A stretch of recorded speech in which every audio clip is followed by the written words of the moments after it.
안녕하십니까. 중앙일보 대학학자금 재정보조 특별 세미나에 오신 여러분 환영합니다. 저는 세미나 진행을 맡은 안서연이고요. 오늘 이 자리 AGM 인스티튜트의 리처드 명 대표님 함께해 주셨습니다. 대표님 안녕하세요. 안녕하세요. 네, 한 1년 만에 다시 인사드리는 것 같습니다. 특별 예, 세미나로. 오랜만이네요. 네. 오늘은 재정 보조에 대한 좀 기본적인 내용과 더불어 시스템의 변화에 대해서 좀 훑어보는 시간 갖도록 하겠는데요. 거두절미하고 바로 시작하도록 하겠습니다. 네. 어, 우리가 자녀가 대학을 지나갈 때 정말 뗄래야 뗄 수 없는 그 학자금 재정보죠. 예. 벌써 뭐 한 20년 됐네요. 기본적으로. 예. 근데 금년도에 굉장히 많이 바뀌었습니다. 모든 계산 공식과 아울러서 대학에서 이거를 어떻게 다루는지에 관한 문제뿐만이 아니라 이제 새로 이 세미나를 처음 접하시는 분들을 위해서는 기초적인 그 용어 해설이라든가 재정 구조가 어떻게 이루어지고 있는 거라든가 이건 반드시 짚고 넘어가야 됩니다. 그냥 어떤 그 변동된 상황과 테크닉만 갖고 얘기를 하시기에는 전혀 이해가 안 되실 수도 있는 부분들이 있습니다. 그래서 그 재정 구조의 이제 기본 원칙에 관해서 제가 그 슬라이드를 좀 몇 개를 좀 준비했습니다. 그래서 한번 같이 잠깐 보시면서 제가 기초적인 설명을 드린 다음에 이제 몇 가지 그 이제 질문 사항들을 놓고 우리가 심층 오늘 그 이 진행을 해 나가는 걸 하는 게 좋을 것 같습니다. 네, 첫째, 이 지금 혹시 그 세미나 그 스크린 보이시죠? 네. 예, 오늘 저희가 다루고자 하는 거는 어떻게 하면 칼리지 파이낸셜 에이드 재정 보조와 어드미션 레이스를 동시에 우리가 올릴 수 있는 그 진짜 우리가 그 두 가지 효과를 가장 효율적으로 우리가 받을 수 있는 그런 방법을 우리가 모색해보자는 겁니다. 그래서 여러분들께서 이제 제가 누구인지 궁금하신 분들을 위해서 잠깐 이렇게 보여드리고 나중에 리코딩 되신 부분들 다시 뭐 보시면서 참조하셔도 될 겁니다. 첫째는 재정보조의 자격 조건을 우리가 봐야 되겠죠. 자격 조건은 부모의 신분은 중요한 게 아닙니다. 항상 학생의 신분이 영주권자나 아니면 그 시민권자를 기본으로 하지만 그 인터내셔널 스튜던트들도 재정보조 받을 수 있는 길이 많이 열려 있어요. 예. 지금 이제 금년에는 한 184개 대학에서 인터내셔널 스튜던트한테도 유학생들한테도 재정 보조를 해주는 프로그램들이 활짝 열려 있습니다. 예, 그렇기 때문에 여러분들께서 사전에 준비를 하시면 입학 사정에도 활용을 하실 수가 재정 보조도 잘 받으실 수가 있어요. 그 학생의 GPA는 4.0 기준으로 했을 때 2.0은 넘어야 되죠. 원래 2.0 못 맞는 게 더 힘듭니다. 그러니까 이 말은 뭐냐면 연방정부나 주정부나 대학을 진학하려는 의사만 있으면 합격이 된 경우에는 언제든지 재정 보조를 통해서 충분히 면학을 마칠 수 있도록 하겠다는 의미입니다. 그리고 인터내셔널 스튜던트들은 이제 입학 사정에 있어서 일반 학생들은 이제 니드 블라인드 정책을 쓴 반면에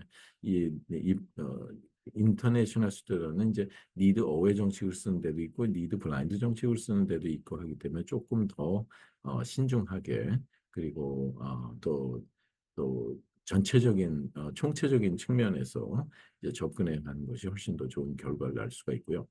주 정부에 따라서는 이제 현재 신분이 확인된 그러니까 undocumented student이라든가 아니면 다카 스튜던트들 있죠. 그런 학생들한테도 재정 보조를 굉장히 많이 해주는 그런 주들이 있습니다. 캘리포니아 같은 경우는 기본적으로 뭐 2만 8천에서 3만 3, 4천도 저희가 그 작업을 해서 받은 무상 보조를 받을 수 있게 하기 때문에 근데 주마다 다릅니다. 그 대학이 어느 주에 있느냐에 따라서 굉장히 차이가 있고요. 그 특히 인터내셔널 경우가 이제 금년도에 더욱더 이제 성적이 좋거나 그리고 또 능력 있는 그런 좋은 유학생들을 유치하려는 대학들이 굉장히 많습니다. 특히 주립대에도 그런 변화가 많이 일고 있기 때문에 혹시 이 방송을 이제 시청하시는 해외에 계시는 우리 동포들이 있으시다면 많이 이런 부분을 활용하시기를 바랍니다. 그러면 이제 재정 보조는 뭐가 있는지 이제 재정 보조 그러면 많은 분들이 아이 뭐 무상 보조 아니면 또 어떤 분들은 뭐 학자로 융자 아니냐 뭐 이렇게 생각하실 수가 있는데 우리가 크게 두 가지로 나누면 하나는 이 메rit 베이스가 있겠죠. 이건 이제 우리가 말하는 일반 진짜 장학금, 성적 장학금이나 우리가 뭐 탤런트, 어빌러리 이런 것들이 있어서 퍼스널 탤런트나 또 상대적인 거죠. A라는 데서는 받는데 B라는 데서는 예를 들어서 못 받는다 할 수도 있는 거고요. 예, 그런 반면에 우리가 이제 니드 베이스의 예를 들어서 재정 보조라는 거를 우리가 오늘 얘기를 할 건데 이 메릿이 니드 안에 포함이 돼 있는 겁니다. 예, 그래서 이 니드 베이스라는 거는 학생과 부모의 수익과 자산, 그리고 가족이 몇 명 있고 또 뭐 비즈니스가 어떤 거 있는가 하는 여러 가지 총체적인 수익과 자산의 내역을 보고 가정에서 감당할 수 있는 금액이 얼마냐를 산정을 해서 그 금액을 뺀 나머지 차액에 대해서 재정 보조를 진행을 해주는 걸 의미합니다. 그래서 우리가 이제 메rit 베이스를 받았다고 해도 그 니드 베이스로 계산했을 때 그 안에서 메rit 받은 걸 빼고 나머지를 주게 돼 있는 겁니다. 그래서 여기 보면 니드 베이스와 메rit 베이스를 제가 이제 포함 관계를 여러분들한테 보여드리게 됐습니다. 그러면 이게 굉장히 중요한 그 이제 내용인데 대학마다 코스트 오브 어텐던스가 굉장히 다르죠. 예, 우리 안피디님께서 보시면 사립대학 굉장히 비싸죠. 금년에. 예, 대개 다들 9만 달러가 넘어갑니다. 연 9만 달러가. 근데 그 포함 관계는 뭐냐면 이제 등록금과 그다음에 룸앤보드, 그다음에 책값, 북코스트, 트랜스포테이션, 각종 피라든가 그리고 퍼스널 익스펜시스 용돈까지도 포함하는 거예요. 그래서 총 들어가는 비용에서 학생과 부모의 수익과 자산, 그리고 이제 몇 명의 가족이 있느냐, 그리고 또한 뭐 부모가 사업을 한다든가, 그러면 사업의 넷월스, 순자산 부분이 무엇인가, 이런 것들을 이제 주로 총체적으로 따지죠. 그래서 학생의 수익과 자산을 가지고 학생이 이만큼 있고 이만큼 버니까 안 벌고 없으면 괜찮습니다.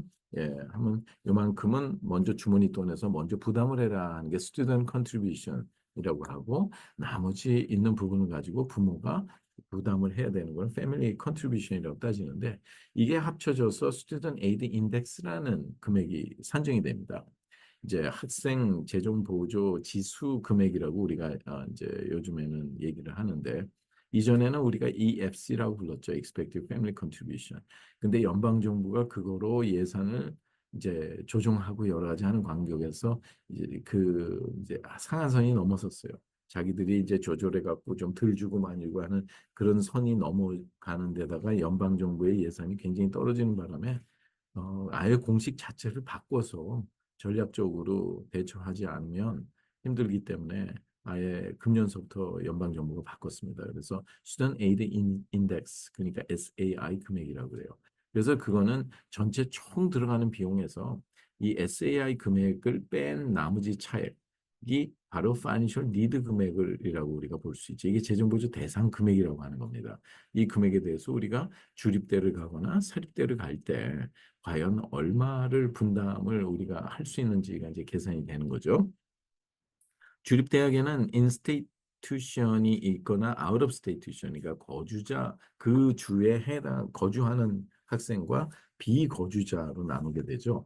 그래서 비거주자는 당연히 주정부 혜택을 못 받기 때문에 재정 보조를 잘 받을 수가 없습니다. 그래서 일반적인 경우에는 대학마다 이제 이 파이낸셜 니드 금액에 대해서 주립대학은 대개 한 60에서 72% 정도를 재정 보조해 준다고 보면 되는데 캘리포니아 같은 데는 조금 다릅니다. 거기는 캘리포니아는 이제 캘 그랜트라는 제도가 있어서 굉장히 많습니다. 그게 1만 3천만 900달러 이상 넘어가는데 그래서 82에서 86% 정도로 받을 수 있다고 보면 돼요. 그러나 파주에 있는 학생이 캘리포니아 주립대로 올 때는 정말 노수 국물도 없습니다. 왜냐하면 그 아예 그 3년 전서부터 주립대에서 타주에 있는 학생들은 대학 자체 내에 기금을 주지 않겠다고 발표를 했습니다. 그만큼 예산이 떨어졌기 때문이겠죠. 그러면 받는 금액에 있어서 이게 이제 무상으로 받는 금액과 유상으로 받는 금액이 있습니다. 무상은 우리가 장려금, 그러니까 그랜트라든가 아니면 뭐 스칼러십을 다 포함합니다. 스칼러십은 두 종류가 있어요. 메rit 베이스가 있고 니드 베이스가 있습니다. 그렇게 하고 셀프 헬프라는 거는 이제 일반적으로 이제 스스로 자력으로 한다는 거죠. 워크 스터디 프로그램 얼마 되지는 않지만 4천 불 미만이지만 1년에 그만큼 받은 만큼 학교에 가서 일을 해줘야 되는 거고요. 론이라는 거는 이제 학생 융자라든가 부모 융자를 우리가 모두 볼 수가 있겠습니다. 그런데 이제 타주에 있는 주립대학은 뭐 거의 재정 보조를 많이 못 받는다고 생각하시면 돼요. 그런데 등록금 자체는 주정부에서 주는 보조금이 대개 한 2만 8천에서 3만 2천 달러 정도가 됩니다. 그런데 그걸 못 받기 때문에 등록금이 그만큼이 높은 거예요. 타주에 있는 주립대를 갈 때는. 근데 그게 우리 전체 들어가는 코스트 오브 어텐던스에 해당이 안 됩니다. 그래서 전체적인 그 포괄적인 그 퍼센테이지로 따졌을 때는 이 26에서 뭐 많이 받아야 42% 미만 정도 받을 수가 있다고 볼 수가 있겠어요. 네. 그리고 사립대학은 대신 다릅니다. 사립대학은 기금이 굉장히 풍부해요. 기금이 풍부하다는 거는 그만큼 이제 그 졸업생들이 또 기부도 많이 한다는 거고 기부를 많이 할 수 있다는 거는 사립대 나왔을 때 더 사회적으로 성공을 했기 때문에 그만큼 여유가 있어서 많이 또 그 기부한다는 의미도 좋겠죠. 스쿨 인다먼 펀드가 그렇게 많습니다. 그래서 이 사립대는 한 92에서 100% 주니까 이게 9만 달러가 되더라도 만약에 가정에서 분담할 금액이 10,000불이라면 나머지 8만 달러에 대해서 뭐 조지타운 같은 데는 100%다 줍니다. 예. 그리고 받는 금액에 이제 무상 보조가 차지하는 비율이 평균 70에서 86 정도 되는데요. 아이비 스쿨들은 대부분이 거의 다가 86입니다. 프린스턴 제한, 프린스턴은 뭐 거의 97%, 8%가 무상 보조고요. 그래서 그 기본적으로 이런 기프티드 에이드가 많기 때문에 그 실질적으로 사립대를 진학하는 비용이 주립대와 비슷하거나 더 저렴하게 들 확률이 굉장히 높습니다. 그래서 이제 이런 거를 우리가 잘 활용을 하면 좋을 것 같습니다. 그래서 기본적으로 지금 요즘에 재정부조 신청도 하면서 대학 입학 원서를 많이 쓰고 있지 않습니까?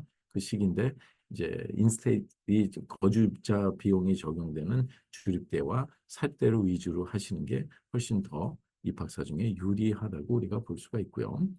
그리고 이제 기본적으로는 이제 재정보조 신청에 있어서 많은 분들은 팹사라고 Free Application for Federal Student Aid라는데 이건 반드시 넣어줘야 됩니다. 이거는 연방정부와 주정부 보조금을 받기 위한 건데 금년에는 원래는 10월 1일서부터 재정보조를 신청이 들어간다고 그랬는데 연방정부가 준비가 안 됐나 봅니다.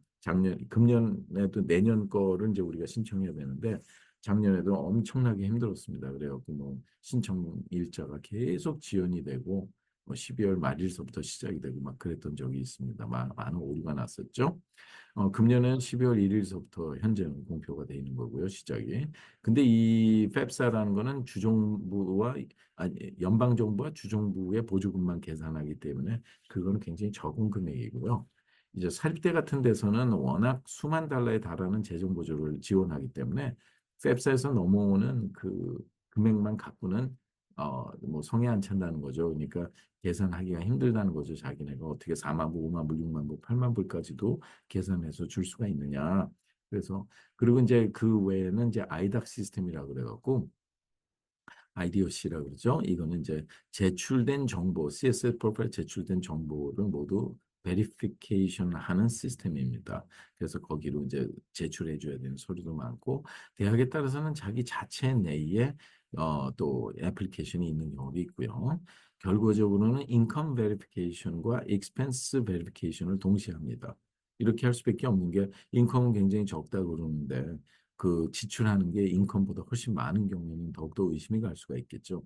그리고 또한 대학과의 네고시에이션이 아주 빼놓을 수 없는 부분입니다. 이 네고시에이션은 몇만 달러도 더 찾을 수가 있기 때문에 이런 기본적인 거를 잘 이해를 하셔야 되고요. 이게 이제 팹사가 매년 이거 페이퍼 애플리케이션인데 이거는 이제 금년도 걸 얘기하는 겁니다. 금년도 2024와 2025년 예, 학년 이제 가을 학기, 봄 학기를 신청하는 학생들이죠. 이 색깔이 매년 바뀝니다. 그리고 이 옆에 보여진 거는 이제 각 주정부마다 주정부 그 재정 보조를 지원하기 위해서 그 데드라인이 각기 다릅니다. 그래서 그거를 이제 보여주는 거고요. 이제 CSS 프로파일은 이제 이렇게 칼리지 보드에 들어가서 접속해서 하는 겁니다. 칼리지 보드에 들어가서 이 하단부로 가게 되면 CSS 프로파일이라고 적힌 부분을 클릭해서 이제 우리가 어플라이 하게 돼 있고요. 또 하나는 이제 우리가 진짜 조심해야 되는 거, 대학마다. 그렇다 그러면 이제 그 2010년 10월 1일서부터 이제 미 교육부가 대학마다 부모가 알 권리가 있다. 그래서 대학의 웹사이트에 들어가면 거기다가 개인적인 인포메이션을 넣었을 때 얼마나 재정 보조 받을 수 있는지 넷 프라이스, 즉 주머니 통해서 얼마를 지출해야 되는지를 다 볼 수 있게 해라. 그래서 그 해에는 정확하게 잘 맞았는데 그 다음에는 오히려 이거를 그 이제 재정 보조 그를 진행하는 과정에서 오히려 역으로 마케팅으로 많이 이용하고 있다 그럴까요? 이걸 했는데 재정 보조 못 받는다, 거의 못 받을 것 같다 그렇게 나오면 이 학교를 지원하지 않을 거 아닙니까? 그죠? 예. 그런데 되게 우수한 학생들은 어느 정도의 수익과 자산이 좀 있는 그런 가정에서 교육을 잘 받은 학생들이 많기 때문에 학교에서는 일단은 계산하는 항목 여러 개를 계산을 안 하고 해서 그 밑에다가 이렇게 디스클레이머를 설정을 해서 어떤 건 계산되지 않았다 아니면 나중에 바뀔 수 있다 검증하는 과정에서 이렇게 표시를 해놨다고 우리가 볼 수가 있겠죠.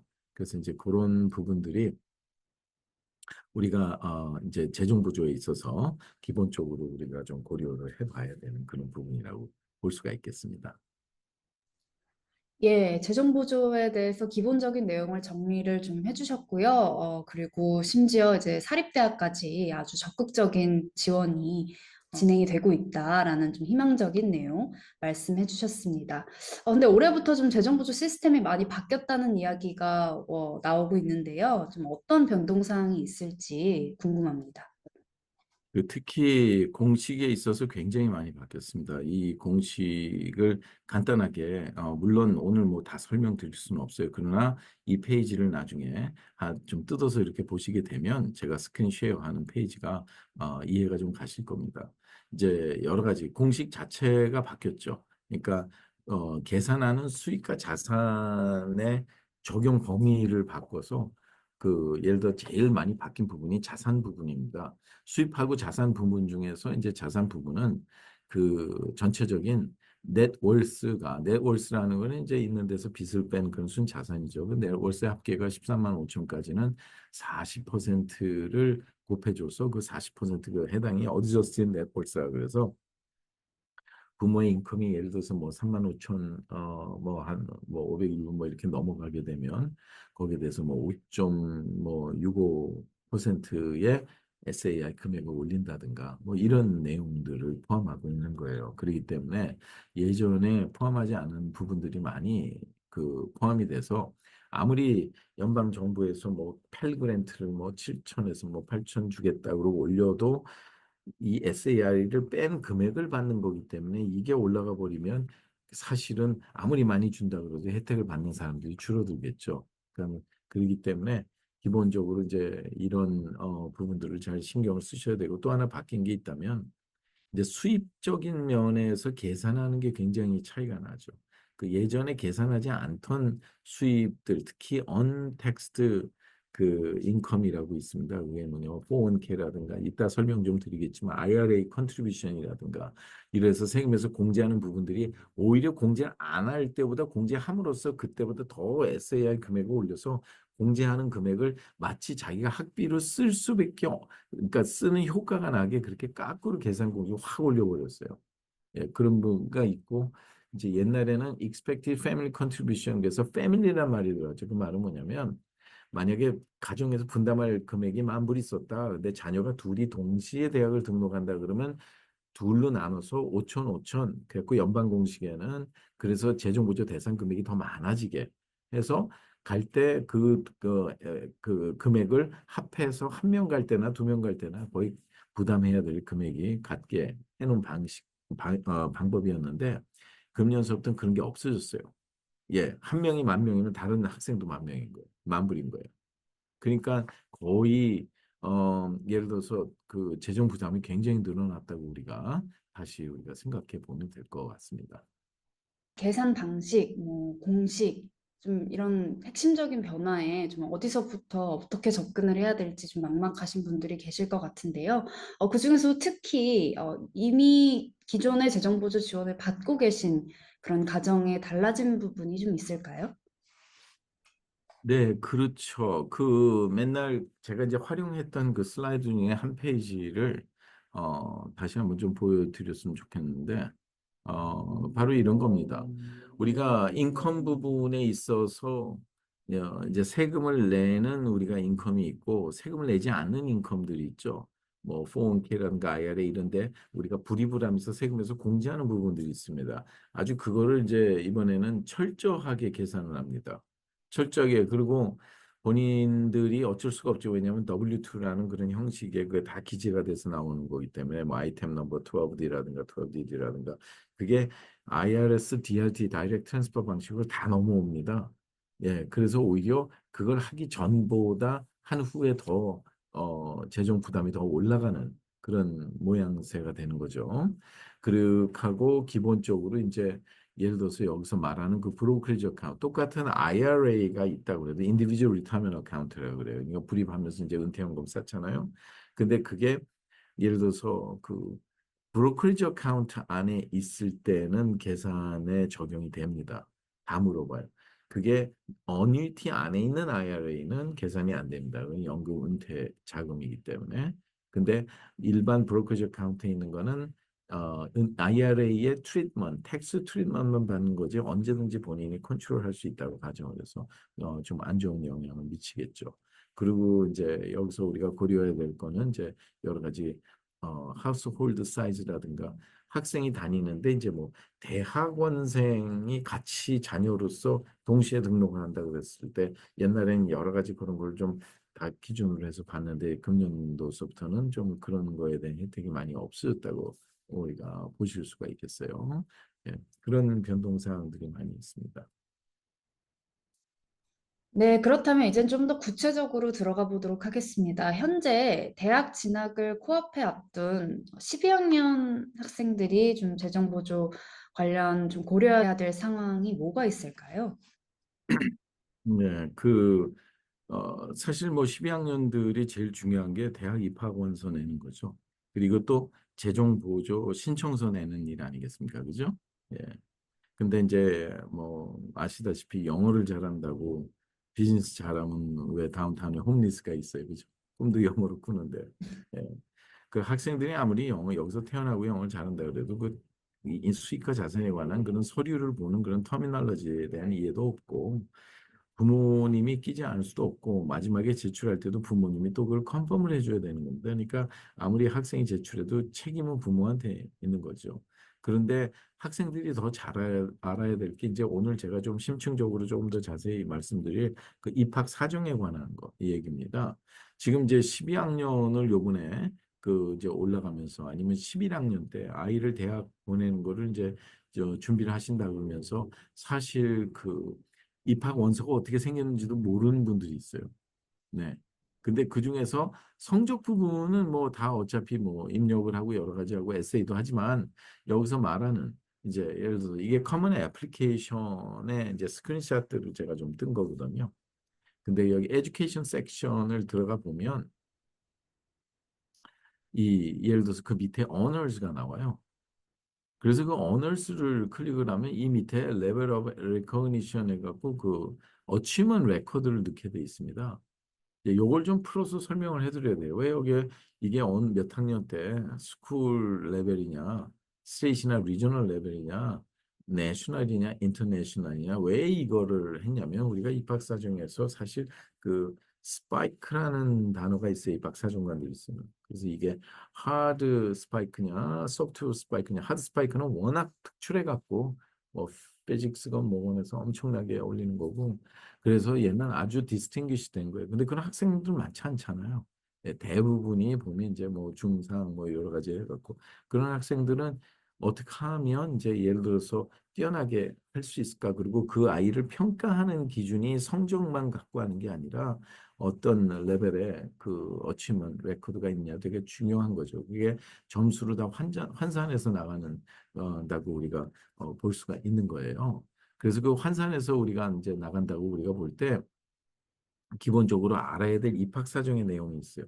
입학 사정의 내용은 뭐냐면 우리가 첫째 그 우리 애가 전교에서 1등이에요. 예를 들어서 그렇게 하지만 그러면 어떻습니까? 많은 부모님들이 무조건 뭐 아이비 당연히 넣겠죠. 예를 들어서. 하지만 우리가 이 어드미션 레이스를 따져보지 않을 수가 있어요. 미국의 2만 7천 개 고등학교에서 400만 명이 졸업을 하고 있습니다. 그러면 2만 7천 명의 전교 수석이 나오는 거예요.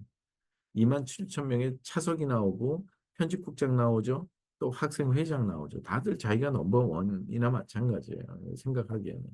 그런데 미국의 탑 10 스쿨에서 모든 전공 합해서 다 2만 2천 명 이상을 뽑지를 않습니다.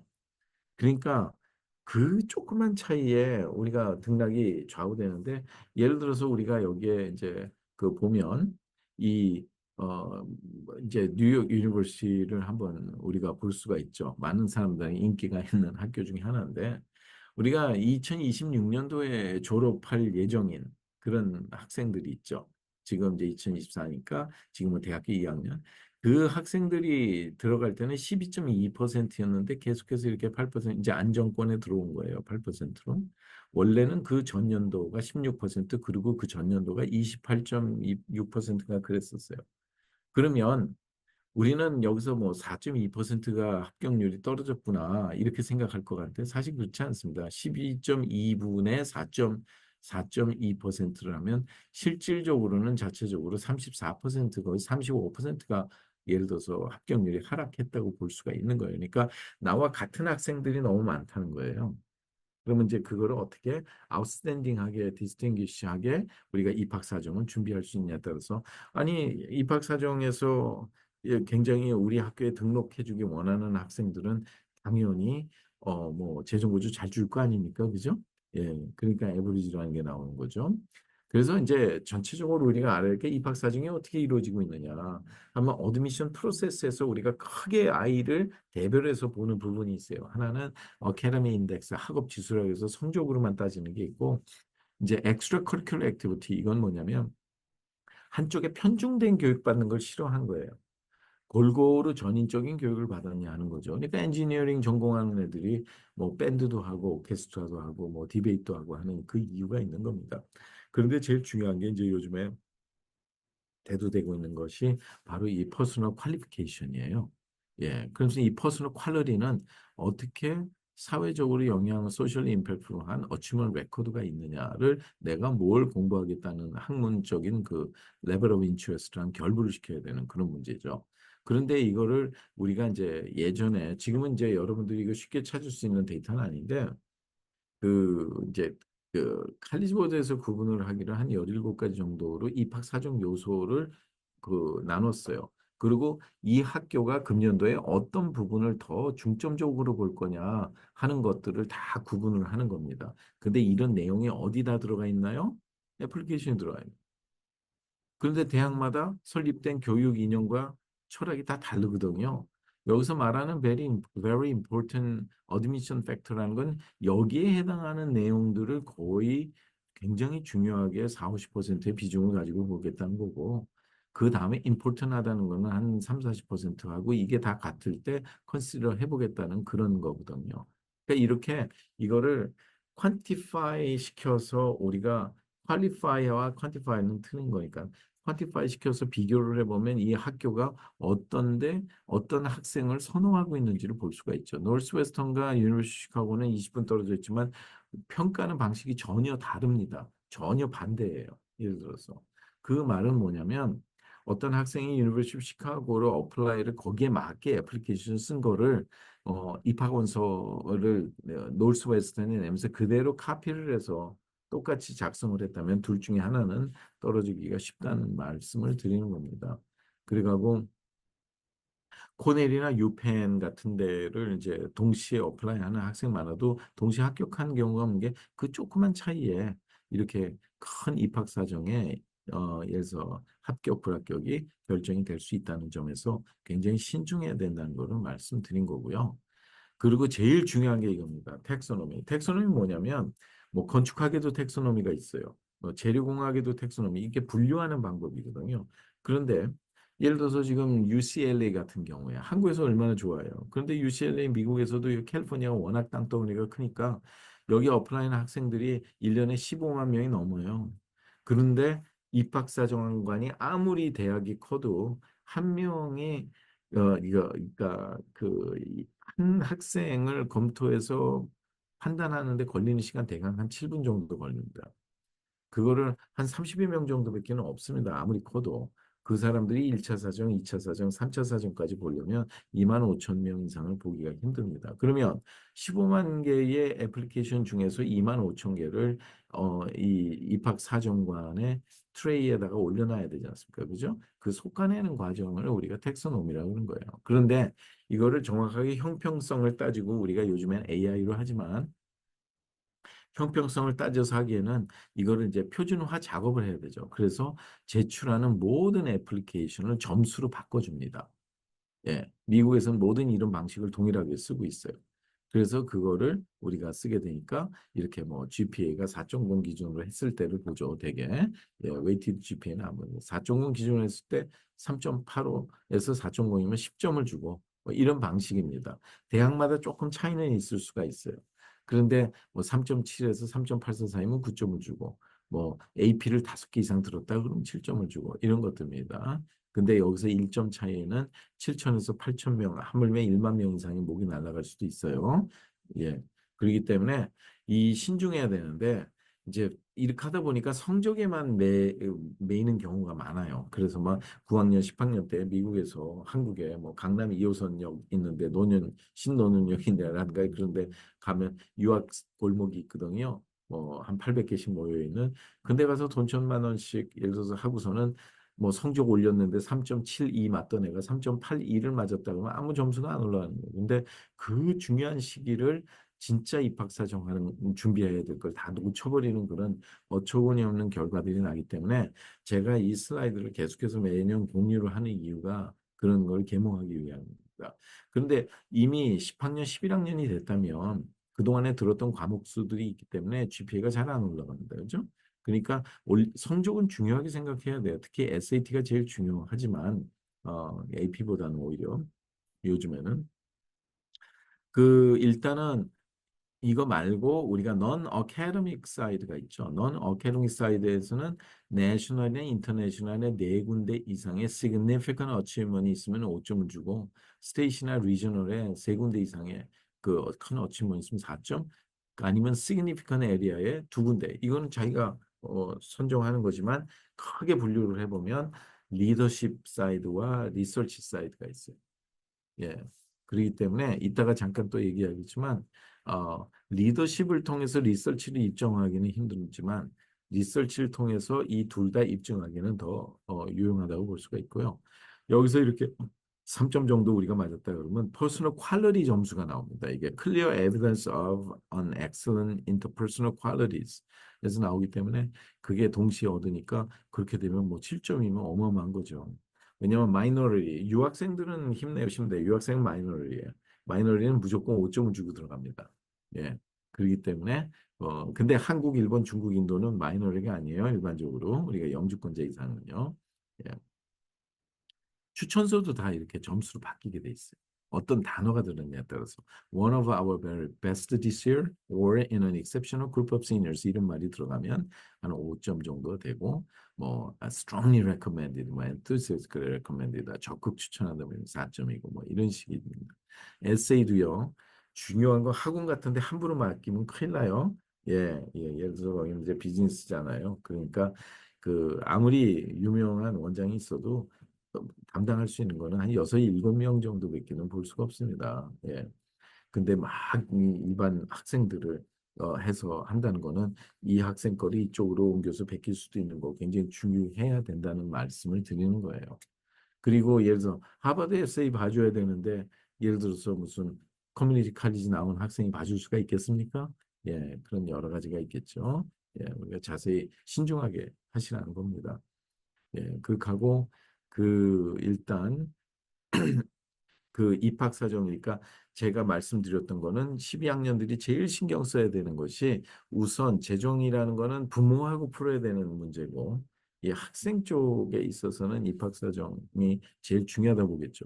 학교에서 뭐 얼마든지 예를 들어서 장학금도 줄 수 있는 얘기 아니겠어요? 이 학생이 우리 학교 꼭 등록해 줬으면 한다는 거. 그러나 오늘 제가 보여드린 이 슬라이스는 굉장히 중요한 의미를 나타내고 있다는 것은 이제 상기하시면 됩니다. 네. 네, 정말 엄청난 숫자의 지원자들 사이에 입학하고자 하는 대학에 따라서 또 학생이 어떤 방식으로 자신을 어필을 할 수 있을지 또 어필해야 할지 어플리케이션 페이지까지 이렇게 상세하게 보여주면서 스텝 바이 스텝 설명해 주셨습니다. 네, 앞에서도 잠깐 언급하시긴 했지만 이쯤 되면 유학생들이 매우 재정보조 신청에 대해서 관심이 많아질 것 같은데요. 국제 학생들도 당연히 어플라이가 그럼 가능하다는 말씀이시죠? 그러면요. 특히 유학생들은 재정보조 신청을 하는 데 있어서 부모들이 대부분 다 포리너잖아요. 여기서 보면.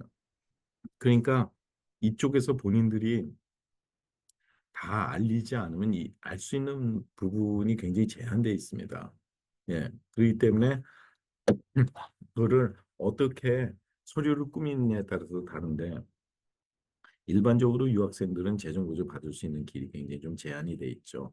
예, 그래서 이제 뭐 affidavit of support라 그래서 뭐 재정 보증서 이런 걸 누가 해서 1년치 정도 돈이 있다거나 아니면 그런 잔고가 있다거나 여러 가지 이런 거를 증명해야지 입학 사정이 이루어지는 이런 경우도 있겠지만 어 실질적으로 저한테 연락을 하시면 미국에 좋은 대학들이 많이 있습니다. 한 184개 정도만 해도 아니 원서 해봤자 10개도 못 낼 텐데 무슨 말인지 아시겠죠? 그러니까 그런 좋은 대학들이 학생만 괜찮으면 재정 보조를 충분히 지원을 해서 여기는 그 거주민만큼 훨씬 더 저렴하게 다닐 수 있는 부분들이 많이 있고요. 그리고 또 하나는 그렇게 잘 받게 하기 위해서 아이를 네, 등록을 선호하는 학생으로 프로파일을 만들어주면 되는 거죠. 한국말로 이제 프로필이라고 하는데 그 이력을 만들어주는 거는 아이를 위해서도 좋고 그 이력을 만드는 게 그냥 허위로 만든 게 아닙니다. 실질적인 있을지 이따 잠깐 설명드리겠지만 그런 단계를 거쳐서 9학년 때부터 또 10학년 때부터 이렇게 준비를 하면 하물며 여기서 많은 뭐 리지언을하는 거니까 아이세프트 나갈 수가 있고요. 예, 과학 경진대회라든가 이런 거 전 세계적인 거 또 퍼블리케이션도 낼 수가 있고 아이를 위해서 굉장히 도움이 많이 되겠죠. 그래서 유학생들 never give up. 네, 기억하시길 바랍니다. 네, 그렇다면 재정보조의 좀 진행 과정에서 신입생과 재학생의 또 차이가 좀 있을지, 있다면 좀 어떤 내용을 주의해야 할지 또 궁금하실 것 같은데요. 네, 신입생과 재학생의 차이가 당연히 있죠. 왜냐하면 좋은 신입생 뽑으려고 그럴 거 아니에요. 그렇기 때문에 모든 진행은 신입생을 위주로 재정 보조가 먼저 시작이 됩니다. 그리고 재학생들은 전에 받았던 그 재정 보조 내역서를 기준으로 해서 그 다음 연도에 예산이 잡히겠죠. 예, 우리가 실질적으로 보면. 그러니까 첫 연도에 잘 풀어야 되는 거예요. 그렇다고 뭐 두 번째 연도에 처음에 못 받아 두 번째 연도에 못 받는다는 개런티가 아니라, 예, 첫째는 언제든지 뭐 꺼진 불도 다시 보자고 하듯이 우리가 해야 되는데, 재학생들인 이제 그 신입생인 경우에는 이제 조기 전형, 요즘에 조기 전형 이제 지금 넣고 있죠. 보통 가장 빠른 게 이제 11월 1일까지 내라는 것도 있고, 또 뭐 12월 중순에 내라는 것도 있고 다 있는데, 조기 전형을 하시는 분들은 특히 이제 신중해야겠죠. 그래서 그 애플리케이션을 내는 입학원서를 내는 데드라인이 주로 재정 보조 신청을 하는 데드라인인데 이제 연방 정부의 팹사가 딜레이되는 바람에 이제 일반적으로는 좀 차이가 생겼습니다. 예, 그래서 그 데드라인 마감일은 연방 정부가 제일 늦고요. 예, 페더럴 데드라인은 이제 뭐 항상 6월 말일 이랬는데 이제 주정부 데드라인은 아까 제가 보여드렸던 슬라이드에서 그 학교가 어느 주에 있냐서 주정부의 데드라인이 다 다르잖아요. 그죠? 예, 거기에 맞춰줘야 돼요. 거주자들은. 비거주자는 어차피 그 주에 재정부좀 못 받으니까 상관없는데 거주자들은 반드시 맞춰서 해줘야지 주정부 보조금을 받을 수가 있습니다. 그리고 이제 그거는 이제 재학생들도 주정부 데드라인은 반드시 지켜줘야 되는 거예요. 그래서 이제 이 신입생들이 가장 빠른 게 이제 프라이어티 데드라인이라 그래요. 그건 이제 우선 마감이라는데 그 조기 전형, 그다음에 레귤러, 일반 전형 하시는 분들이 대개 보면 한 12월 말이라든가 이제 1월 중순이라든가 뭐 이렇게 연결됩니다. 뭐 2월 중순도 있고 그런데 그건 대학 자체 내 프라이어티 데드라인이에요. 꼭 그걸 놓쳤다 그래서 다 못 받는 건 또 아니에요. 그러나 대학이 입학 사정을 많이 뽑아놓고 정원은 이렇게 돼 있는데 많이 등록을 하겠다고 막 나오면 이제 문제가 되는 거예요. 왜냐하면 클래스룸에 커패서리가 이 정원이 초과가 돼버린 거 아니에요. 그죠? 그러면 어떻게 떨궈내겠어요? 재정보조 덜 주거나 확 바꿔갖고 그렇게 해서 이렇게 등록을 다른 데로 가게끔 할 거 아닙니까? 그죠? 예, 그렇기 때문에 기본적으로는 그 학생들이 좀 중요하게 생각하는 데드라인 마감일을 중요하게 하고 그리고 재정보조 신청서를 내는 거는 영어를 못해서 못 내는 게 아니에요. 중요한 건 그 내용이 중요한 겁니다. 예. 입학원서는 못 내는 애가 어디 있습니까? 예를 들어서 그 안에 들어간 내용으로 합격 불합격이 따지는 건 똑같은데 그거는 이제 입학원서와는 조금 다르게 재정보조라는 거는 적용 시점이 있어요. 그 대학을 등록하는 그 해보다 2년 전에 수입을 가지고 그리고 재정보조 신청을 하는 신청서가 프로세스 되는 날짜의 자산을 기준으로 하기 때문에 미리미리 손을 좀 쓰시는 게 좋습니다. 왜냐하면 작년에 내가 CD에다가 넣어놨는데 이자가 발생을 했어요. 금년은 없어요, 내가. 예를 들어 그 돈이 다 써버리고. 그렇지만 세금 보고서에는 나올 거 아니에요, 그게 예를 들어서. 그럼 학교에서는 이자 수익이 이만큼 돼 있는데 얼마가 있겠네, 그리고 거꾸로 생각할 거 아니에요. 그러니까 이런 모든 것들을 다 철저하게 준비를 해서 우리가 해 나가야 된다는 거죠. 사전 설계가 그렇게 중요한 거예요, 사전 설계가.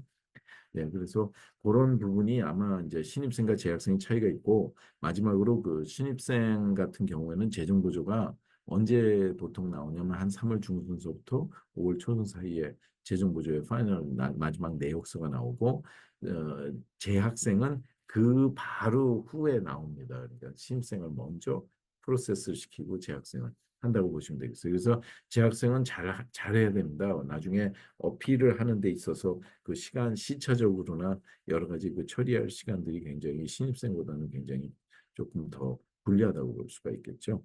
예, 그런 차이가 있습니다. 또 많은 분들이 좀 또 궁금하실 질문인데요. 재정보조 신청하면은 입학 사정에 좀 불리하지 않을까 이런 우려를 많이 하실 것 같은데 어떤가요? 이게 영향이 있을까요, 없을까요?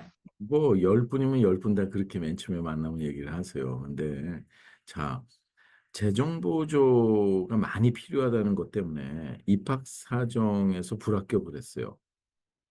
그러면 그건 연방법을 어기는 거거든요.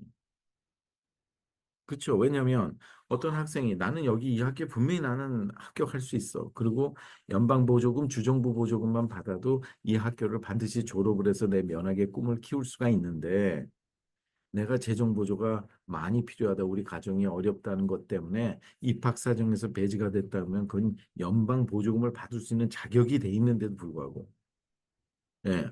그거는 학교에서 완전히 이 파이낸셜 디스크리미네이션 한 거죠. 이게 크게 걸립니다. 그거는 예를 들어서.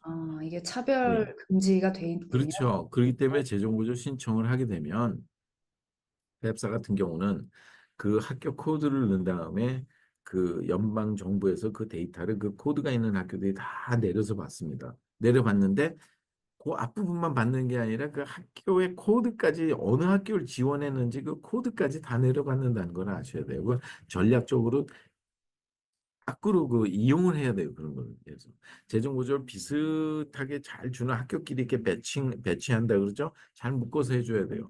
그럼 서로 경쟁을 유발할 수가 있죠. 아니 합격을 시켜놨는데 그 학생이 등록을 안 해주면 걔보다 못한 애를 뽑아야 되잖아요.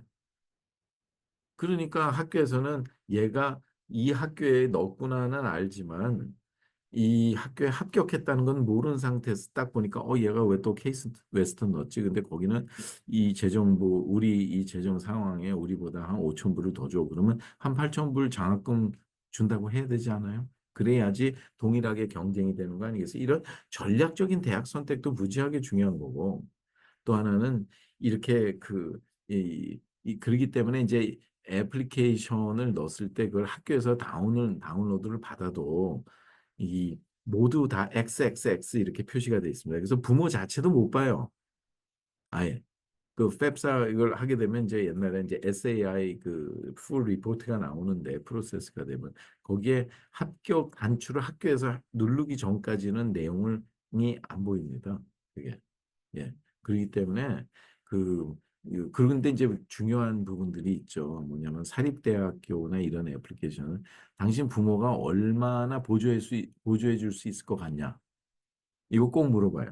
특히 CSS 프로파일 할 때는 내가 물어보거든요. 그럼 애매모호하죠. 거기에 내가 아무래도 학교에 그냥 불리할 것 같아. 그래서 내가 한 3만 불은 내가 내겠다. 그럼 진짜 3만 불 안 줍니다.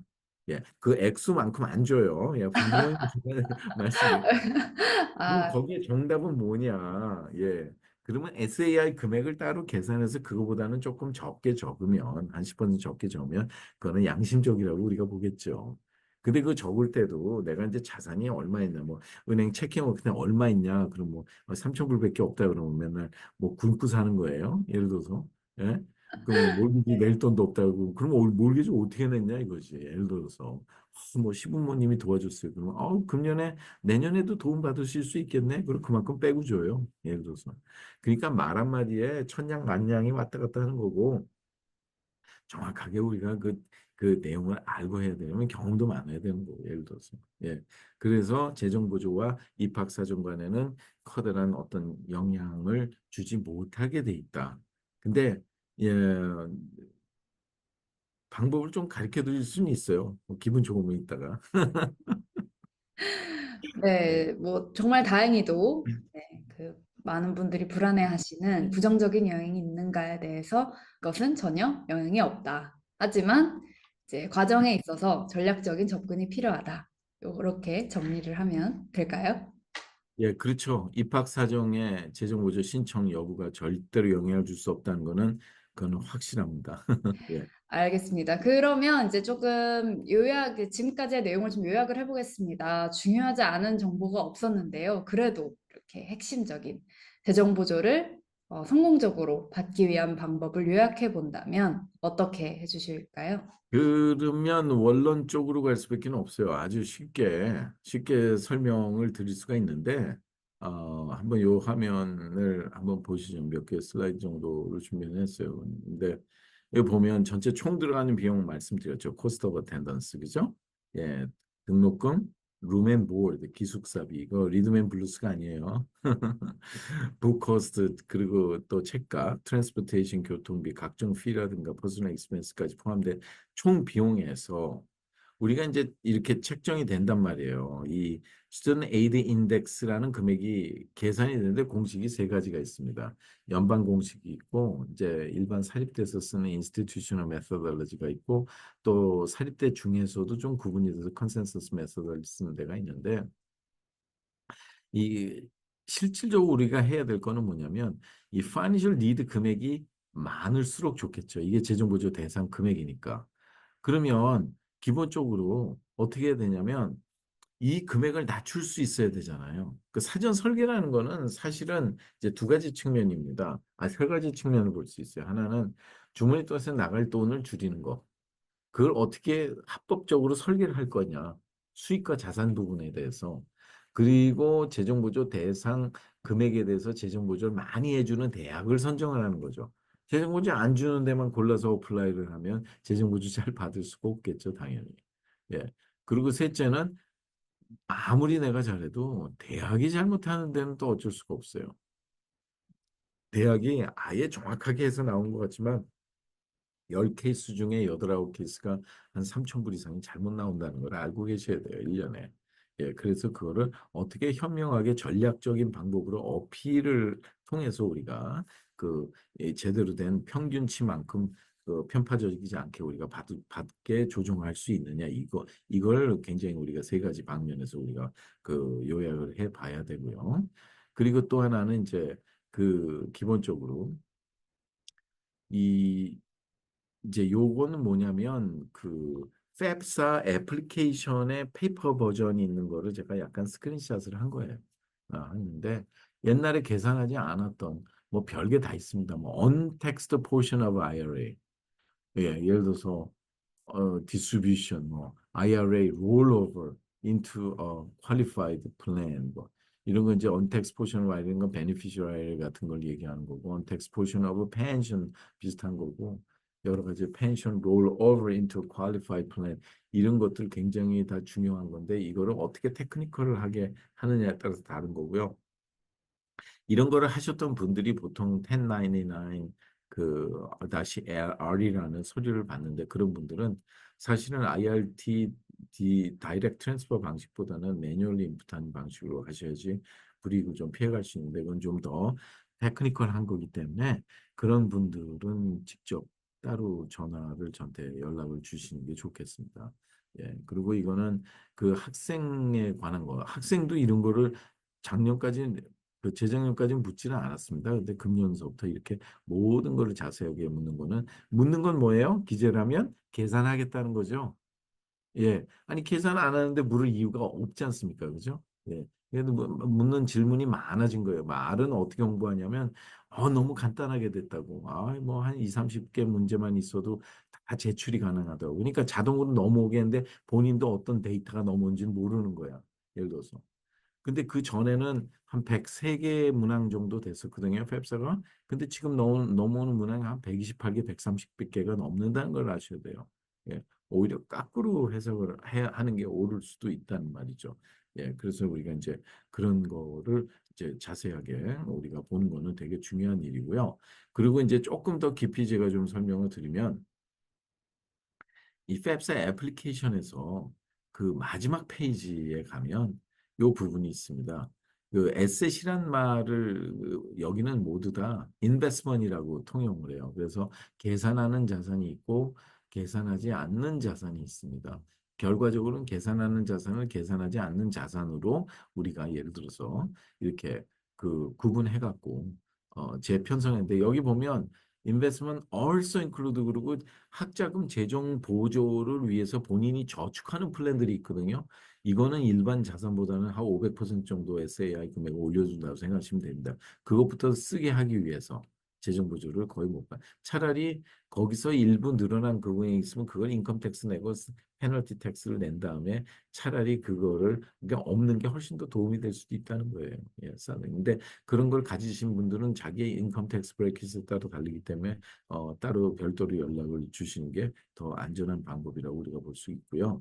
여기서 말하는 내가 사는 집의 홈의 액권이 for the home you live in 이거는 연방 공식지 주립대를 갈 때만 계산하지 살 때는요 1센트까지 다 계산하는 거 아셔야 됩니다. 예, 예, 예.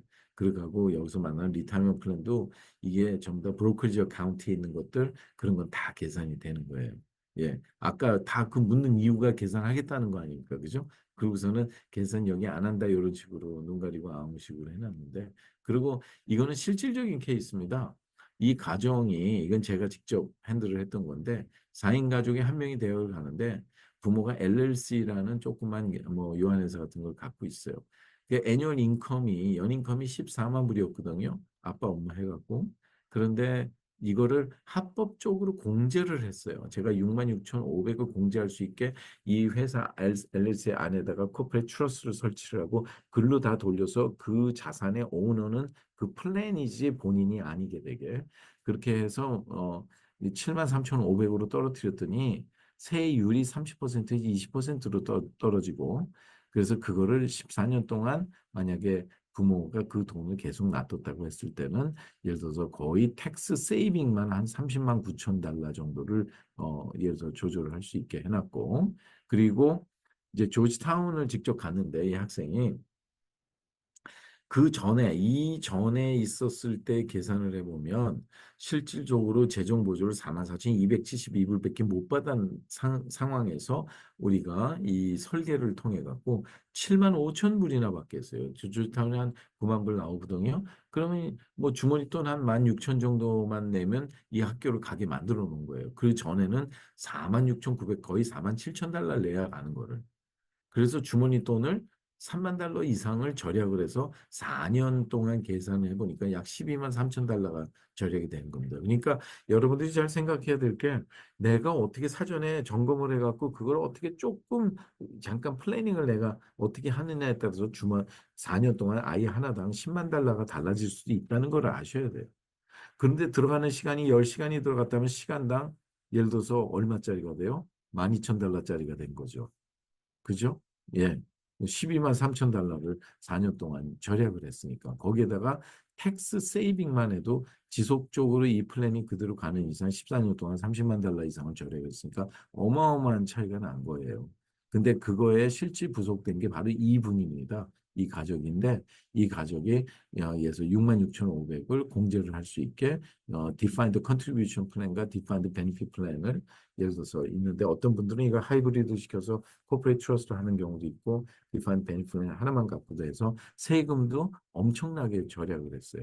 세금도 거의 뭐 26,600을 절약을 했으니까 예, 이런 경우들이 허다하다고 우리가 볼 수가 있겠습니다. 네.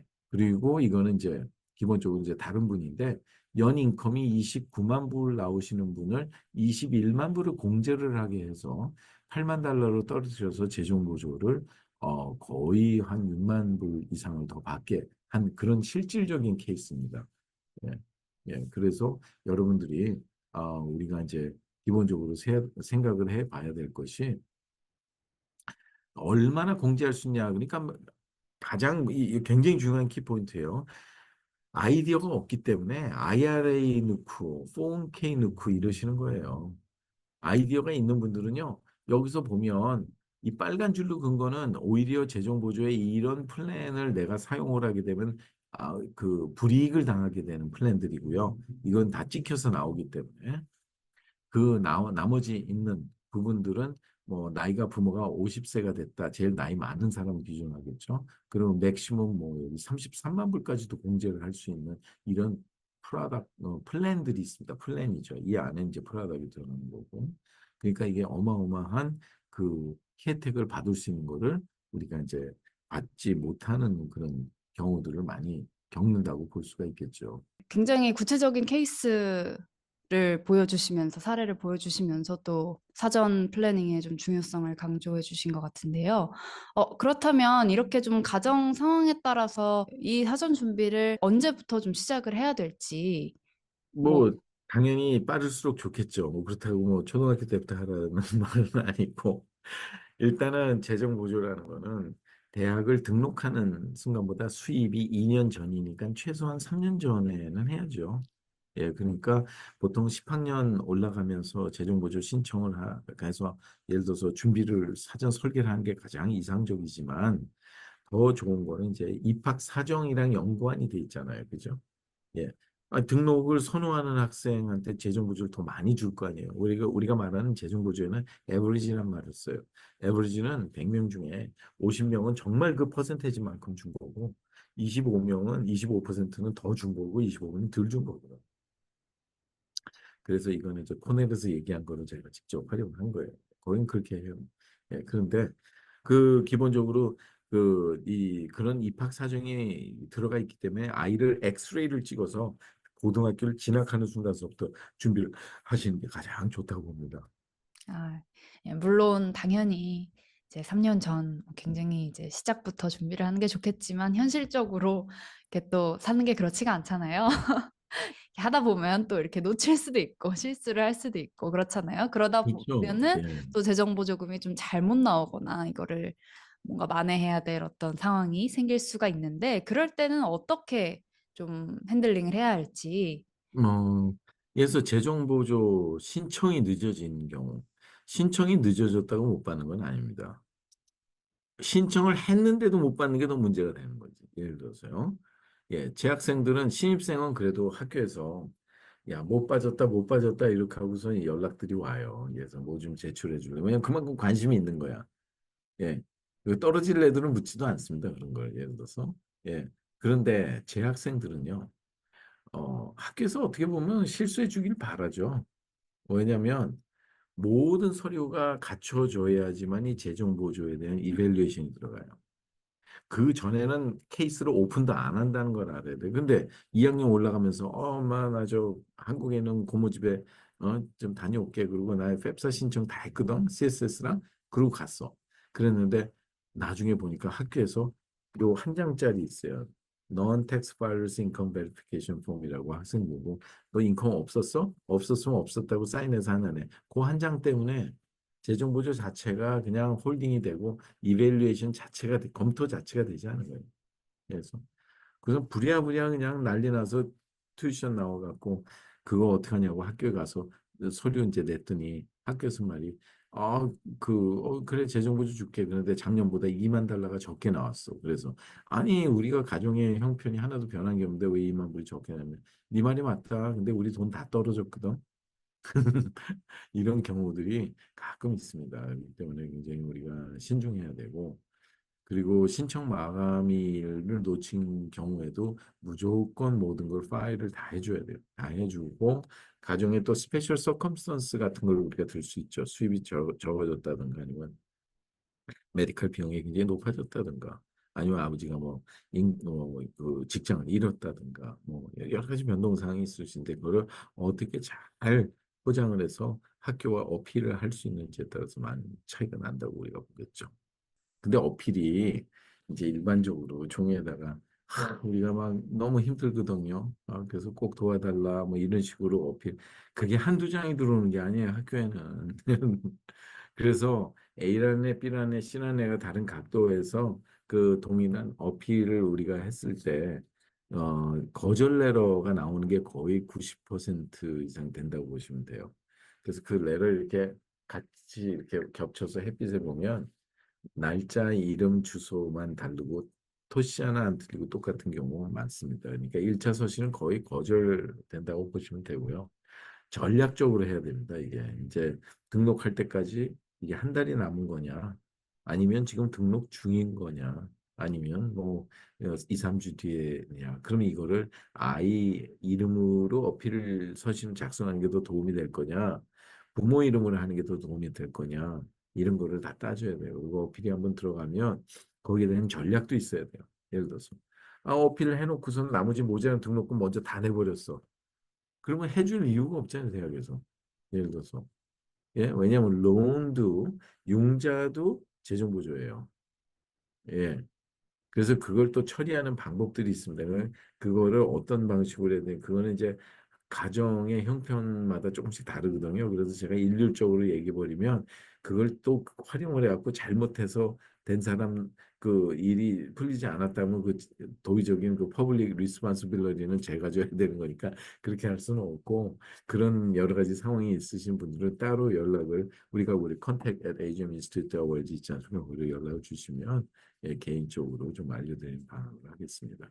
그렇게 처리하셔야 돼요. 그래서 1차, 2차, 3차 그 이제 방식이 있습니다. 예를 들어서 그리고 그때는 어떤 서류를 어떻게 더 해야 되느냐 여러 가지 이런 절차에 따른 기본적인 어떤 기본 룰 같은 게 있죠. 예, 그런 되게 중요합니다. 그래서 어필을 반드시 하셔야 될 겁니다. 네, 어필에 대한 또 상세한 내용은 또 다음 기회에 또 다뤄보기를 좀 희망하고요. 이제 저희가 이제 시간이 이제 너무 길어졌기 때문에 좀 마무리하는 질문들을 좀 몇 개 더 음. 남기도록 하겠습니다. 저희 그 앞서서 재정보조가 입학 사정에 부정적인 영향을 미치는 것은 절대 아니다. 차별할 수가 없다라는 것이 법으로 명시가 돼 있다라는 것을 언급해 주셨는데요. 그렇다면 좀 더 기대를 해보자면 그것을 활용을 해서 입학 사정에 긍정적인 결과를 기대할 수가 있을까요? 그러면요, 그 영향을 미치는 거는 첫째, 입학 원서가 재정 보조에 영향은 줍니다. 왜냐하면 선호하는 학생이니까 장학금이라도 줄 거 아닙니까? 장학금이 파이낸셜 에이드니까. 그런데 기본적으로 요 도표를 보시면 훨씬 이해가 돼요.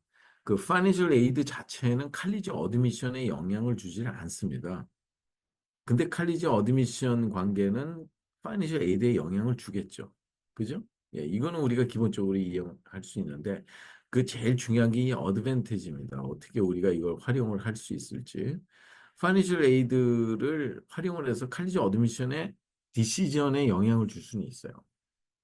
예, 그거는 우리가 펩사라든가 CSS 프로파일 할 때 학교 코드를 집어넣을 때 설사 내가 어플라이를 안 했는데도 그 코드를 집어넣어 줄 수는 있죠. 그 더미 코드라고 그래요. 우리는 얘기하기를. 예. 그럼 서로 좀 경쟁 상대가 되지 않겠어요? 좋은 학생이 있다면. 그죠? 그리고 그거로 인해서 재정보조 담당관이 조금이라도 더 많이 주려고 노력하지 않겠어요? 그게 그러니까 이런 전략적인 어떤 어드밴티지를 우리가 활용할 수 있어야 되고요. 그리고 당연히 어드미션에서 우수하게 선별이 됐으면 그것도 파이낸셜 에이드 그 안에 코드를 어떻게 우리가 그 조합된 대학을 선별해서 전략적인 스트래티직 셀렉션을 할 수 있느냐에 따라서 우리가 그 혜택이 달라지겠죠. 바로 이런 것들이에요. 그래서 기본적으로 이런 게 가능하게 하려면요. 이, 이 스튜던트 프로파일 빌딩이 되게 중요합니다. 예. 요즘에 그 학교 애플리케이션 이렇게 작성한 걸 보면 거기에 에세이가 많이 들어가요. 조그만 게. 예를 들어서. 그거는 뭐냐면 아이를 자세히 파악하려고 그러는 건데 성적이야 그냥 기본적으로 넣으면 한눈에 보면 되는 거니까. 그래서 근데 그런 내용들을 잘 하기 위해서는 그런 방식으로 잘 해야 되고 또한 재정 보조를 잘 프레퍼레이션, 그러니까 준비를 해야 된다는 말입니다. 사전 설계 없는 성공은 없어요. 벤자민 프랭클린이 뭐라 그랬겠어요? 예, 준비하는 삶에 대해서 굉장히 중요성을 얘기했어요. 준비하지 않는 사람은 실패를 준비하고 있는 거나 같다고 그랬어요. 예, 그러니까 예, 하물며 뭐 링컨 대통령도 뭐라면 나한테 나무를 벨 수 있는 시간을 8시간을 준다면 나는 6시간 동안 도끼를 간다 그랬어요. 그게 링컨이 한 명언 중에 하나라고. 그러니까 준비 없는 성공은 절대로 없는 거예요. 네. 그렇게 해서 우리가 그런 부분을 아마 보시면 이해하면 될 것 같습니다. 네. 오늘 저희가 준비한 마지막 질문까지 이렇게 마무리가 되었는데요. 마무리 멘트를 하기 전에 유용한 프로그램이 있다고 이야기 들었는데요. 혹시 그것에 대해서 잠깐 소개해 주실 수 있을까요? 네, 그렇습니다. 물론 저희 웹사이트에 agminstitute.org에 들어오시면 거기에 여러 가지 다 플랜도 다 있지만 요번에 제가 그 한국을 잠깐 다녀왔어요. 한 3주간 다녀서 제가 나왔던 모교를 이제 저는 고려대학교를 나왔는데 모교를 잠깐 가서 거기 송상기 국제처장님 좀 만났습니다. 만났는데 프로그램이 너무 좋은 거예요. 왜 그러냐면, 겨울방학 때랑 봄방학 때 아주 짧은 프로그램인데, 그게 실질적으로 크레딧이 나와요. 대학 크레딧이. 근데 그걸 가리키는 분들이 한국 교수가 아니고, 전 세계 아이비에서 유명한 교수가 그때만 와서, 한국에 들어와서 강의를 하고 이제 가시는 거예요. 예를 들어서. 근데 비용이 너무 저렴한 데다가 이런 데서 찾지 말고 실질적으로 그 자녀들이 그렇게 가게 되면 거기서 문화 체험도 할 수 있고 실제 학점도 딸 수 있고 또 거기에 한국의 정서, 그러니까 민족의 정체성이라든가 민족 사관을 우리가 이어받는 데도 도움이 되고 그리고 또 많은 국제 친구들이 많이 보는데 고려대학교 가보니까 1년에 한 2, 300명이 들어오시더라고요. 외국 분들이 완전히 달라졌어요. 예, 예. 그래서 그 자료 한 3장 정도 제가 갖고 온 걸 잠깐 보여드리면 왜냐하면 도움이 되실 것 같아서 예, 시간이 더 늦기 전에 제가 이제 여기 준비를 했는데 하나는 여기 보시면 자 이게 이제 금년도에 국제 동계대학이라고 그러죠. 이게 모집 기한은 11월 15일까지 신청하면 되는데 여기로 연락을 하시면 됩니다. 이쪽에. 예, 근데 보면 11월 29일까지 모집하는데 수업료가 너무 싸요. 예, 한 과목에 끼켜야 뭐 한 300불 정도. 예. 그리고 여기 보면 또 부모가 고대를 나오셨다면 10만 원 디스카운트까지 있고요. 예, 이렇게 아주 굉장히 굉장히 좋습니다. 그리고 하고 이게 윈터 캠퍼스 이 프로그램인데 거기에 보면 기숙사 먹고 자고 하는 것도 550불밖에 안 들어가요.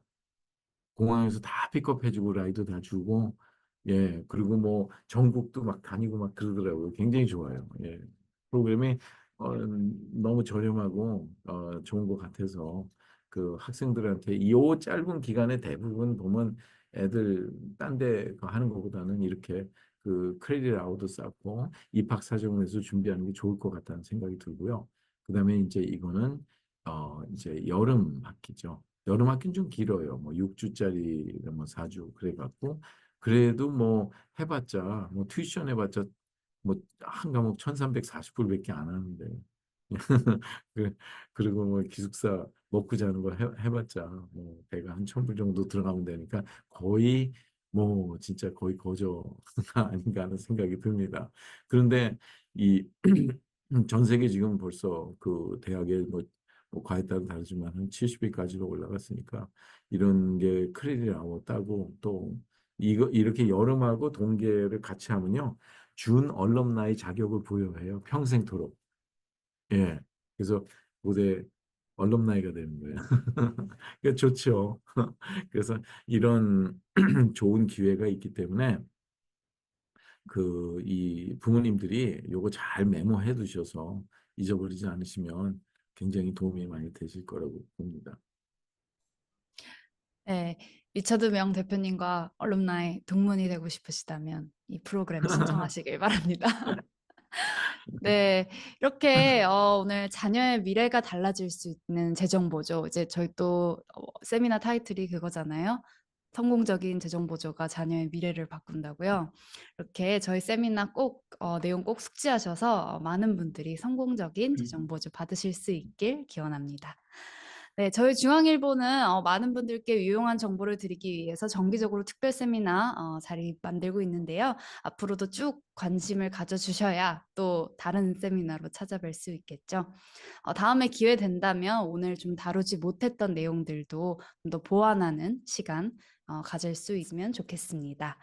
네, 그럼 대표님 오늘 세미나 요약하는 한마디, 뭐 혹은 뭐 당부하고 싶으신 한마디 글쎄, 시청자분들께 그 예전에는 남겨주시죠. 이제 그런 이제 뭐 여러 가지 명언들을 활용을 했는데 아까 세미나 시작하기 전에 이건 꼭 좀 아무래도 좀 알려서 좀 잠깐이라도 설명을 드리는 게 굉장히 유용하리라 생각해서 제가 슬라이드를 한 5개 정도 좀 추가를 시켰어요. 그래서 어, 원래 계획에는 없었지만 잠깐 이걸 보시면 훨씬 더 마무리가 되실 거라고 생각이 됩니다. 네, 이게 앵콜 지금 슬라이드인가요? 예, 앵콜 슬라이드. 이거는 이제 조지아 텍의 그 금년도 애플리케이션을 스크린샷을 한 거예요. 예. 우리가 이제 팬데믹 이후에 하도 아이들의 학업이라든가 또 SAT 점수를 넣지 않고 막 뽑다 보니까 굉장히 열반들이 많이 생겨났어요. 애들이 따라오지를 못한다는 거예요. 그래서 이제 금년에 하버드가 그 SAT를 요구하면서 내년에는 이제 모든 대학이 다 요구할 것 같아요. 옵셔널이 없어지고. 근데 조지아텍 같은 경우에 이제 이런 부분들을 굉장히 강조하더라고요. 이 Contribution to Community라는 페이지가 있는데 여기에 보면 Our advice for this portion of the application 이렇게 나와 있어요. 뭐 recommendation이라도 안 그러고 뭐 reference라고 그러는 것도 아니고 advice라는 말은 가장 강력한 예를 들어서 자기 advice 거기 보면 do not overlook 간과하지 말라는 거죠. 리서치라든가 인턴십이나 family responsibility 등이 아주 important한 contribution이라는 것. 이게 아이의 성격서부터 아이의 모든 패션 이런 걸 다 보여줄 수 있는 부분이기 때문에 그 프로파일을 어떻게 꾸미느냐가 굉장히 중요해요. 예. 그래서 그거가 소셜리 임팩트풀 해야 된다는 말입니다. 여기 이제 보면 사회에 영향을 줄 수 있는. 그렇게 하기 위해서 자기가 리서치한 거를 뭐 퍼블리케이션을 낸다든가 여러 가지는 굉장히 중요한 문제가 될 수 있겠죠. 그래서 기본적으로 이제 제가 이렇게 그 AI 프로그램 같은 게 있는데 저희가 이제 박사들이 한 IB 박사들만 한 750명 이상 돼요. 저희가 멘토십 프로그램이 굉장히 저렴한 것들이 있는데 이렇게 해서 전 세계에 이제 퍼블리타이즈를 시키는 거예요. 그래서 아이의 프로파일을 만들어주고 아까 커먼 애플리케이션에 들어가면 그 어치브 레코드 5개 넣으라고 나오거든요. 근데 실제 애플리케이션 낼 때 엄마 나 이 2개밖에 못 쓰는데 이러면 이제 문제가 생기는 거죠. 예? 예, 그래갖고 실지한 겁니다. 이건 학생들이 전국에서 그 전 세계에서 뭐 스페인에서도 오고 뭐 이것저것 해서 그래서 이렇게 실질적으로 아이가 리서치를 한 12주 코र्스로 해갖고 예를 들어서 이제 한 그런 프로그램들 보여드린 거고 이건 이제 1대1 리서치 이거 되게 중요하죠. 1대1 리서치는 이제 퍼블리케이션하고 관계가 된 거예요. 퍼블리타이즈까지 하면 거의 보면 7, 8개월 이상 잡으셔야 돼요. 예, 그래서 그거는 커뮤니티로 넘어가서 교수들이 판단해 갖고 이렇게 올리는 거기 때문에 굉장히 그런 거를 우리가 뭐라 그러냐면 이제 보통 소프트 스파이크라고 그래요. 그러니까 하드 스파이크는 워낙 잘해갖고 아이세프 같은데 아이가 뭐 예를 들어서 이런 아이세프 전 세계 그에서 과학경진대에서 뭐 1등이나 파이널리스트 올랐다 이런 거는 우리가 하드 스파이크를 하는 학생이라고 하지만 일반적으로는 이제 학생 전체를 보는 소프트 스파이크를 우리가 잘 활용을 하면 뭐 충분히 자기가 진학할 수 있는 대학보다도 한 두 배, 세 배 더 높은 대학을 갈 수가 있다고 우리가 보는데 바로 이 웹사이트에 들어가 보시면 그런 내용들 다 다운받으실 수가 있어요. 그리고 간증도 볼 수가 있고요. 그리고 한 가지 이제 제가 마지막으로 진짜 드리고 싶은 말씀은 뭐냐면 주위에서 뭐 펩사 신청해 준다 뭐 이런 조심해야 돼요. 왜냐면 그 말한 모든 그 에셋을 다룰 수 있는 라이센스가 있습니다. 그래서 401k나 IRA 이건 시큐리티 라이센스 없으면 얘기도 꺼내면 안 되는 거예요. 불법인 거. 그 안에 재정 보조에 대한 내용도 모르는데 뭐 학원에서 뭐 이거 알아서 다 해준다 그랬어요. 그러다가 망한 분들이 거의 99% 제대로 되는 걸 못 봤어요, 저는. 꼭 환자들이 나중에 찾아오신다고. 네. 그래서 절대로 그런 거 조심하셔야 되고 그 자녀한테만 모든 거 맡기면 이 천년도는 어쩔지 모르겠지만 제대로 되는 걸 한 번도 못 봤습니다. 제대로 되고 안 되는 거는 아니 학교에서 주는 것보다 4천 불을 덜 받았어요. 그러면 한번 따져보세요. 지금 예서 아이가 7만 불 재정 보조가 나왔어요. 그러면 얼마나 잘 나왔어? 그렇게 해야 되지만 원래 7만 4천 불 받아야 되는데 7만 불 받았다 그러면 잘 나온 건가요? 그죠? 네. 완전히 4천 불 20달러로 바꿔서 주머니에 넣고 길거리 걸어보시라고. 그래서 얼마나 뿌듯한 하는 그런 것도 있는데 그리고 애플리케이션만 제출을 하는 데만 완전히 우리 다 제출했어. 손 털고서는 더 이상 신경 안 써. 큰일 나요. 그러면요. 팔로우가 더 중요한 겁니다. 그리고 애플리케이션 제출하면 학교가 다 알아서 잘 처리해 줄 거야. 천만의 말씀이요. 예. 학교의 모든 입장은 적은 돈으로 더 좋은 학생을 뽑는 게 우선입니다. 인컴이 너무 높다. 이거는 다시 한번 생각해 봐야 돼요. 왜냐하면 이거는 사전 설계로 인해서 충분히 재정 보조를 그 이상으로 받을 수 있는데도 기회를 놓치게 되는 결과가 된 거고요. 그리고 아니면 인컴이 너무 적다. 그러니까 아무 문제 없어요. 천만의 말씀이에요. 익스펜스가 인컴보다 더 많을 때는 그거 설명하고 어필 들어갈 일이 더 많다는 걸 여러분들이 아셔야 되고. 그리고 제일 중요한 거.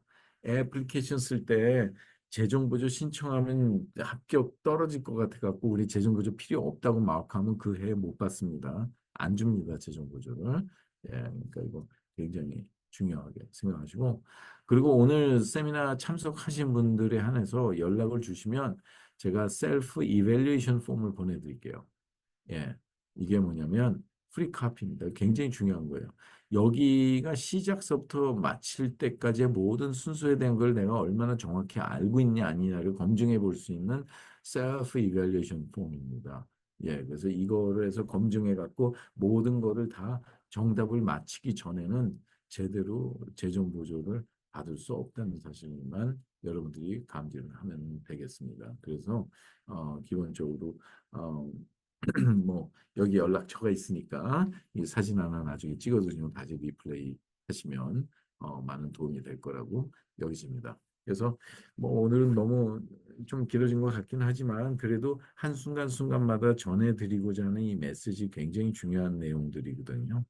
예, 그래서 예전처럼 막 혼자 설명하고 하는 그런 게 아니라 이 실질적인 문제 하나하나씩 우리가 이해하고 다시 실수하지 않도록 예, 실패해서 배우지 못하면 실패는 실패로 끝나는 거니까, 그죠? 네. 그러니까 하여튼 그런 면에서 안 PD님도 굉장히 수고 많이 하신 것 같아요. 오늘 내용은 여기까지 제가 하도록 하겠습니다.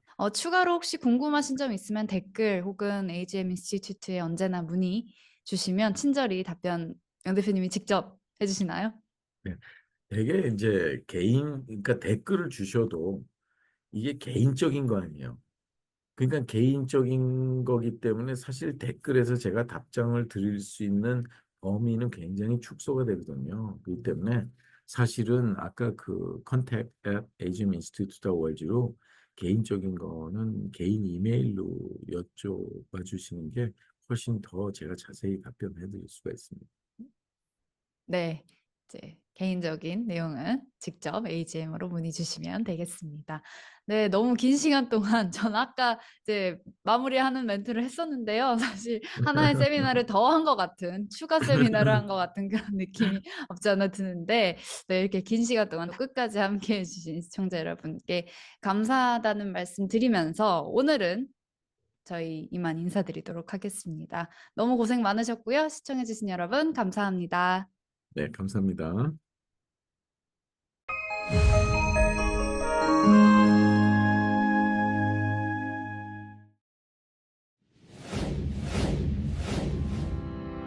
AGM은 미국 내 최고 수준의 학자금 재정 프로그램과 아이비 대학 연구진의 ARIP AI 인공지능 인턴십 프로그램을 운영하고 있습니다. 아이비 출신의 최고 강사진이 직접 지도하는 과외 프로그램과 글로벌 리서치 프로그램으로 자녀의 성적 향상을 책임집니다. 미주 최초로 자체 개발한 고객 관리 시스템과 1,900개 대학 이상의 각종 데이터베이스를 여러분과 공유하겠습니다. 지금 바로 웹사이트에 방문해 보세요. 자녀의 미래가 달라집니다.